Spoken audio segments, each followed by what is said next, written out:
क्या ईरान ने चुपके से परमाणु परीक्षण कर लिया है? क्या रेगिस्तान के नीचे महसूस किया गया 4.3 तीव्रता का वो झटका कोई प्राकृतिक आपदा नहीं, बल्कि इजराइल के ऑपरेशन लायंस रोर का जवाब था? नमस्कार दोस्तों, स्वागत है आपका द दिगामा शो पर। आज हम एक ऐसी खबर की तह तक जाएंगे जिसने पूरी दुनिया के डिफेंस एक्सपर्ट्स और जियोपॉलिटिक्स के जानकारों की नींद उड़ा दी है। हाल ही में ईरान के गैराश रीजन और फार्स प्रांत में धरती कांपी। रिक्टर स्केल पर इसकी तीव्रता 4.3 मापी गई।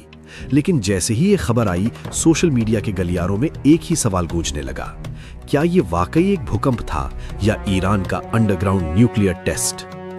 इस अफवाह को हवा तब और मिली जब इजराइल के प्रधानमंत्री नेतन्याहू ने ऑपरेशन लायंस रोर का ऐलान किया।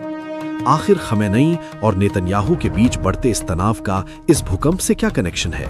क्या वाकई ईरान ने परमाणु शक्ति बनने की दहलीज पार कर ली है?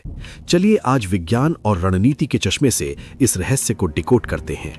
दोस्तों, किसी भी निष्कर्ष पर पहुंचने से पहले हमें सीस्मिक सिग्नेचर यानी धरती की कंपन के पैटर्न को समझना होगा। एक प्राकृतिक भूकंप और एक परमाणु विस्फोट में जमीन आसमान का अंतर होता है। जब टेक्टोनिक प्लेट्स खिसकती हैं तो ऊर्जा धीरे धीरे और कई दिशाओं में फैलती है।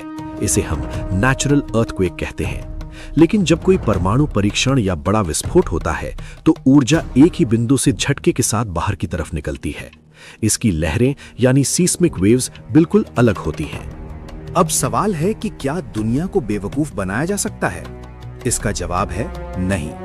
CTBTO जैसी अंतर्राष्ट्रीय संस्थाएं दुनिया भर में लगे सेंसर्स के जरिए पल पल की खबर रखती हैं। इनके डेटा के मुताबिक ईरान के इस झटके का पैटर्न किसी न्यूक्लियर एक्सप्लोजन जैसा बिल्कुल नहीं था।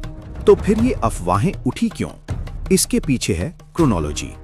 एक तरफ इजराइल का ऑपरेशन लायंस रोर, जिसे अमेरिका का पूरा समर्थन हासिल है, और दूसरी तरफ ईरान की अपनी रक्षा करने की छटपटाहट। जब भी दो देशों के बीच युद्ध जैसी स्थिति बनती है तो मनोविज्ञान और प्रोपेगेंडा एक्टिव हो जाते हैं। ईरान भौगोलिक रूप से अरेबियन और यूरेशियन प्लेट्स के जंक्शन पर स्थित है।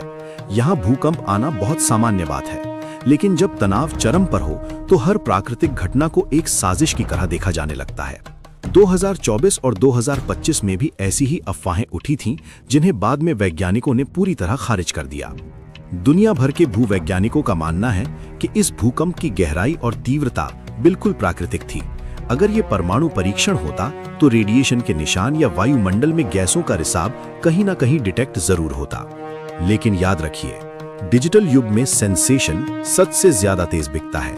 कई चैनल्स बिना डेटा देखे सिर्फ हेडलाइंस बनाने के लिए इसे परमाणु परीक्षण से जोड़ रहे हैं। पर एक जिम्मेदार क्रिएटर के नाते हमारा फर्ज है कि हम आपको फैक्ट्स बताएं। तो आज की वीडियो का सार ये है कि ईरान का 4.3 तीव्रता का झटका एक प्राकृतिक टेक्टोनिक इवेंट था।